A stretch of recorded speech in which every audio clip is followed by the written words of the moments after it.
Let me start by asking this question.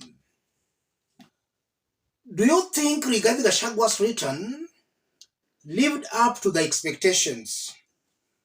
Before he came back, his supporters, the likes of Cleophas Malala, created a feel that their king was coming back and that there was going to be a public holiday. Do you think all that was achieved? That was Rigathi Gachagwa's welcome today. Compare that to when Raila Odinga was being welcomed some years back. Compare that to when Uhuru Ruto were also being welcomed. If you make those comparisons, it's very clear that Rigathi Gachagwa's return today never lived up to the expectations. In fact, going through social media, some are saying that even Moses Kuria's welcome was better than Rigathi Gachagwa's. In this video, I want to explain some reasons why I strongly believe Rigathi's welcome today flopped, and why it flopped, and what all that means politically. If you're watching us but you're not yet subscribed, subscribe, give the video a like. Let's proceed. The first reason why that arrival, or rather welcome, flopped, if you look at those who welcomed Rigathi Gachagua, a whooping majority, if not all, were from the Kikuyu community. I never saw other tribes there. And when I talk about other tribes, I'm talking about these opposition leaders who are Rigathi Gachagwa's allies in the opposition. Kalonzo was not there. Matiang'i was not there. Eugene was not there. Natembeya was not there. Rigathi was only welcomed by a section of his tribesmen and women from the Kikuyu community. That clearly shows that there might be a division in the opposition, or at all, there might be no unity in the opposition. Rigathi is up to his own games, same to Kalonzo, same to Matiang'i, and all these other leaders. They are not reading from the same page.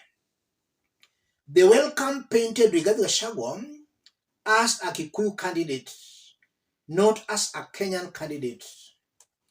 That's the first reason why I strongly believe the return and the welcome was a very big flop. The second reason, Cleophas Malala speaking before Rigathi came, he told the whole country that their king was coming back, that there was going to be a public holiday. Was there a public holiday anywhere in the country? The answer is a very big no. Kenyans moved on with their businesses as usual. In fact, very few people felt the impact of Rigathi Gachagwa's return. Malala created a feel that something serious was going to happen. Nothing happened. There was no public holiday. I believe it was also a flop because the attendance was low. If millions could have turned out to welcome Rigathi, it could have paralyzed operations in the capital. That never happened. Another reason why I strongly believe it flopped, Malala told us that Rigathi Gachagua was going to make a procession through the CBD and then finally was going to hold a public rally at Kamkunji grounds. Rigathi Gachagua could not even proceed beyond Mombasa Road. In fact, some Kenyans, some youths, pelted his convoy with stones. And because only a few Kenyans turned out to welcome Rigathi Gachagua, these Kenyans who were pelting his convoy with stones actually had a field day. They managed to stop Rigathi's convoy. Compare that to Raila Odinga's previous convoys or earlier convoys. Was there any person or any goon who could stop a Raila Odinga's convoy? The answer is a very big no. And no goon could stop Raila Odinga's convoy because it had thousands of people escorting him. Rigathi had only a few hundreds who were clearly paid and mobilized to welcome him. So they could not stop those Kenyans who were pelting them with stones. Another confirmation that Rigathi Gachagua is yet to build himself politically to a Raila Odinga's stature, or to a William Ruto's stature, or to maybe Uhuru Kenyatta's stature. He is still building himself politically, but he has not yet reached the league where Raila Odinga plays, or maybe William Ruto plays. I also believe it was a total flop because just look at the speeches that were made during Rigathi Gachagua's procession. I listened to the likes of Malala speak. It's as if they were lamenting that William Ruto is sending them goons. Goonism in politics is something normal. Regarding Gachagua's procession, it clearly had goons. Even if the government had sent goons, Rigathi's goons ought to have overpowered the government's goon.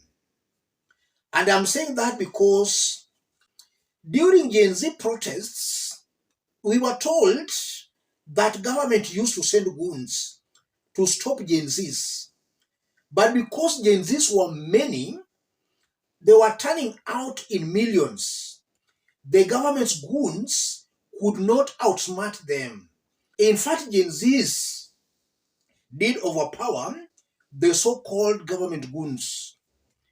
I was also expecting that to happen today. I was expecting Rigathi Gachagua supporters to overpower the goons. The goons cannot be more than the people. So it's very clear Rigathi had no people. I also believe it was a total flop because the organizers planned it poorly. When Rigathi landed at JKIA, the way he was welcomed, there was a lot of push and pull, a clear confirmation that security controls were not in place. And I'll excuse Rigathi for that because he's still new in this thing. Maybe it's when he's starting. But next time, if they're anticipating a big crowd, they must put security controls in place. We don't want to see a case where Rigathi is being pickpocketed at JKIA. The events that followed immediately he landed, those were very embarrassing and very unfortunate events. Rigathi was being pushed aimlessly, just like somebody trying to board a matatu during harsh hours, as insinuated by Gunchiri Wambugu. Overall, Rigathi's welcome has not lived up to the expectations. We thought the country was going to come to a standstill. We thought we were going to see millions of Kenyans turning out to welcome Rigathi. That never happened. He was only welcomed by a few hundred, maybe Kikuyus. So it was a total failure, in my honest opinion. And I know it's a very big embarrassment for Rigathi Gachagua and to his supporters, even though they are trying to deny that reality. Any person will tell you it was a total failure. Kalonzo skipped that welcome, Matiang'i skipped the welcome, Eugene skipped the welcome. Rigathi was only alone. That picture created a film that Rigathi is just but a Kikuyu candidate. He's not a team player. Let me stop it there, ladies and gentlemen. If you are watching us but you have not yet subscribed, subscribe, give the video a like. Any person watching us outside Kenya, be it you are in Europe, America, Australia, Asia, Africa, let us know from which part of the globe you are watching us from. Thank you. God bless you. God bless Kenya.